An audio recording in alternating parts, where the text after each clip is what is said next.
Salama daholo androany isika dia ndao raha iresaka ny astisa kely eo amin'ny lafiny fahasalamana izany hoe eo amin'ny resaka asthme maromarina kokoa ndao raha ho resantsika izay fanafody natoraly afaka tsara hosorohana ireo karazana aretina maro samihafa izay azo atao tsara no mitsabo an'izany amin'ny zavatra natoraly hatrany. Fa milohan'izany dia azo adino ny manao commentaire amban'ity video ity mba afahana mandravina rehetrarehetra anaovantsika video manaraka eo. Azo adino ihany koa ny milike ny video antsika ary tsarovy ny miabone amin'ny chaîne antsika mba afahanareo manaraka tsy tapaka ny video zay lefana misy tao WATAWATA GASY toy izao ny fanaovana azy. Tsy ampendrely isika fa avitrany tonga de vavany ndawary. Tsy vitsy ary maro ny olona mitaraina amin'ny fitsiko ireo karazana aretina izay isany mampijaly sady mampitaraina ny be sy ny maro. Toy ireo karazana aretina izay sarotra amin'ny mpitsabo izany hoe sarotra amin'ireo dokotera no mahita fanafody an'izany tonga de avetrany manalazy hatramin'ny fakany toy ny asthme sy ny maro hafa. Tsy vitsy ary maro ny mahatsapa fa raha ohatra ka calmant dia hita soamantsara ary vitan'ireo mpitsabo no mahita an'izany.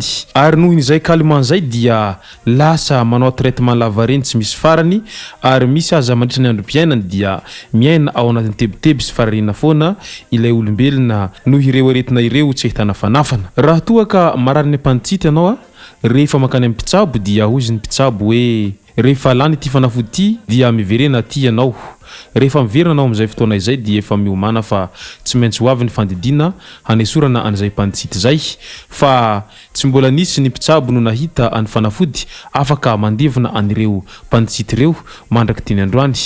Nefa izany appendicite zany dia azo sorohina tsara ary azo tsabona tsara amin'ny zavatra natoraly toy ireny zavatra anatiny taovana vorona ireny ile jaune iny no sasana madio tsara dia atapy de zay vototona tsara ary sy vanina rehefa aveo afangaro tantely izany dia atao zavatra foanina isanandro ao anatin'ny 30 andro monja dia mety ho rava ny appendicite izay mampijaly anao. Eo ihany koa ireo karazana aretina izay mampijaly ny olona toy ny diabète sy ny maro hafa izay azo tsabona tsara izany amin'ny alalan'ny fanafody izany hoe natoraly ihany fa tsy voatery fanafody chimique no asitrana anao. Maro ihany koa isika mahita an'ilay fomba malagasy izay fataon'ireo olona any ambanivohitra eo amin'ny fampitohizana ny taolana izay tapaka amin'ny alalan'ny otra ihany dia mampitohy an'izany taolana izany ary miverina toy ny tsy tapaka tsony izy rehefa afaka fotoana vitsivitsy ka noho izany dia tokony ho azo atao tsara ny mampiaraka ny fomba fitsabona nentim-paharazana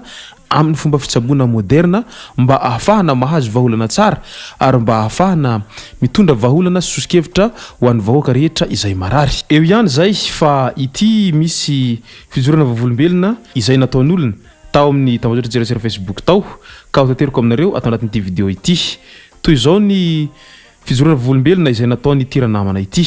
Lotaona lasa zay no nasitrana ny vadiko raha niady tamin'ny homamiadana izy na dia saika mbola hodidiny ny mpitsabo fa nitelo ny aza izy tamin'izany fotoana izany.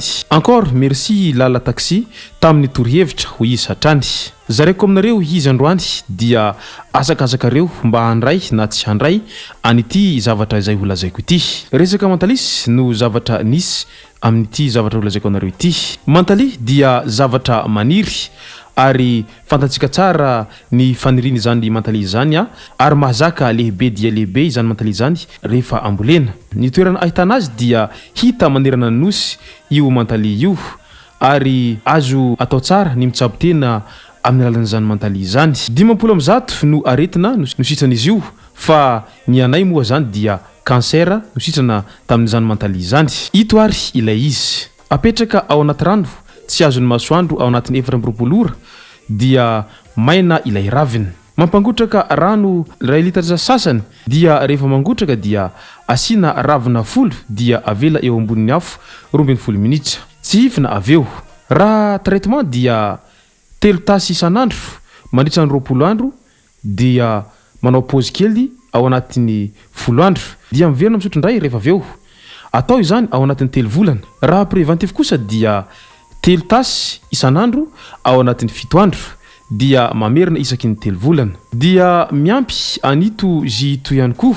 Zisotrona isanandro 3 vera isanandro amprimina anatin'ny frigo sao masiso dia manamboatra foana raha lany ary sotrona foana mandrapasitrana tsara fa tsy mijanona mihitsy. mixena miaraka amin'ny rano avy nampangotrahana efa mangatsika tsara na ovivy 2 litatra sasany, maka citron anankiroa, carotte anankiroa, ovy anankiroa, finina kely, radis anankiroa, betterave roa, tantely iray cc, tongolo roa, voatabia anankiroa, atao pansement foana na izany aza ny fery isanandro. Io no torohevitra izay nahasitrana ary nahasalama ny vadiny ity ranamana ity ka nozaraiko amintsika atao anatin'ity video ity.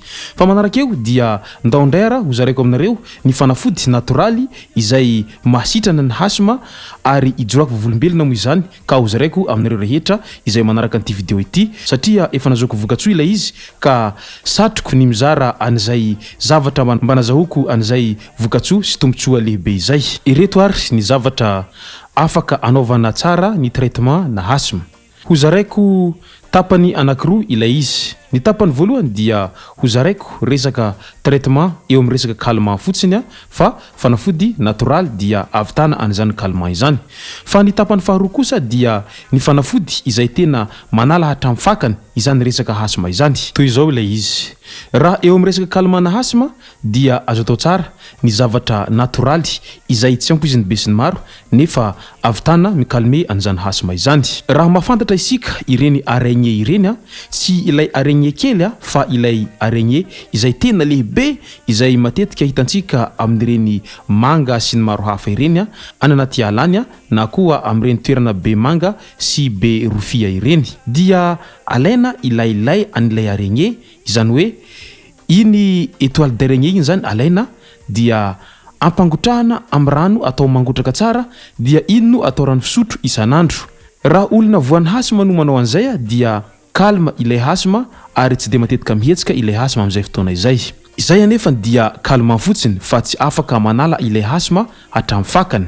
Fa ity farany kosa dia tena fanafody ary afaka manala asthme hatramin'ny fakany. Zavatra efa niainako izy ity ary hozaraiko aminareo satria nasoahy ilay izy. Raha mahafantatra isika rehetra ny trandraka na ihany koa ambiky fahafantarany be sy ny maro azy dia iny isan'ny fanafody na asthme tena efficace ary tena mandaitra dia mandaitra ary mahafaka asthme hatramin'ny fakany. Alaina ny ambiky izay mbola velona dia akana ny rà izay mbola tena rà mafana aniny ambiky iny dia tatavanina tsara sao de misy tsilo dia iny no sotroina isanandro ao anatin'ny 30 andro monja dia ho afaka hatramin'ny fakany ny asthme izay nampijaly anao tao anatin'ny taona maro. Ka noho izany dia azo atao tsara ny mampiasa fanafody natoraly hoentina mitsabo sy misoroka anireo aretina izay nampijaly anao ary nampitetenanao sy nampiferenanao tao anatin'ny taona maro ary efa nialanenina daholo ny mpitsabo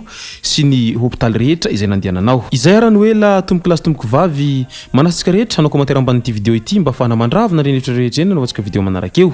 Manasika ihany koa ilaiky ny video antsika ary azadiny miabone amin'ny chaîne antsika mba afahanareo manaraka tsy tapaka ny video zay lefa ny misesy tao WATAWATA GASY. Tomboko lasy tomboko vavy mankasitraka dia marary soa.